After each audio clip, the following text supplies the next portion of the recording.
కొణిదెల పవన్ కళ్యాణ్ అమ్మ కడుపున ఆఖరివాడిగా పుట్టిన అందరికీ మంచి చేయాలి, మేలు జరగాలి అనే విషయంలో ముందువాడుగా ఉంటాడు. తన గురించి కంటే జనం గురించి ఎక్కువగా ఆలోచించే మనస్తత్వం నా తమ్ముడు కళ్యాణ్ బాబుది. ఎవరైనా అధికారంలోకి వచ్చాక ప్రజలకు ఏదైనా చేయాలనుకుంటారు. కానీ కళ్యాణ్ తన సొంత సంపాదనని కౌలు రైతులు కన్నీళ్లు తుడిచేందుకు ఖర్చు పెట్టడం, సరిహద్దు దగ్గర ప్రాణాలొడ్డి పోరాడే జవాన్ కోసం పెద్ద మొత్తం అందివ్వటం, అలాగే మత్స్యకారులు ఇంకా ఎందరికో తాను చేసిన సహాయం చూస్తుంటే ఇలాంటి నాయకుడు కదా జనానికి కావాల్సింది అనిపిస్తుంది. ఒక రకంగా చెప్పాలంటే సినిమాలోకి తను బలవంతంగా వచ్చాడు, రాజకీయాలు మాత్రం ఇష్టంతోనే వచ్చాడు. ఏ తల్లికైనా తన కొడుకు కష్టపడుతుంటే గుండె తరుక్కుపోతుంది.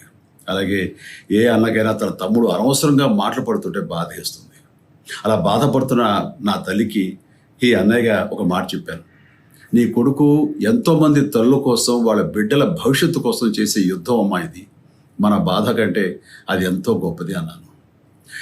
అన్యాయాన్ని ఎదిరించకుండా మౌనంగా ఉండే మంచివాళ్ళ వల్లనే ప్రజాస్వామ్యం మరింత నష్టం అని నమ్మి జనం కోసం జన సైనికుడు అయ్యాడు. తాను బలంగా నమ్మిన సిద్ధాంతం కోసం తన జీవితం రాజకీయాల్లోకి అంకితం చేసిన శక్తిశాలి పవన్ కళ్యాణ్.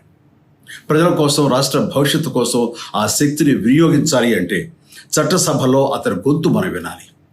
జనమే జయను నమ్మే జనసేనాని ఏమి చేయగలడో చూడాలంటే మీరు పిఠాపురం ప్రజలు కళ్యాణ్ని గెలిపించాలి.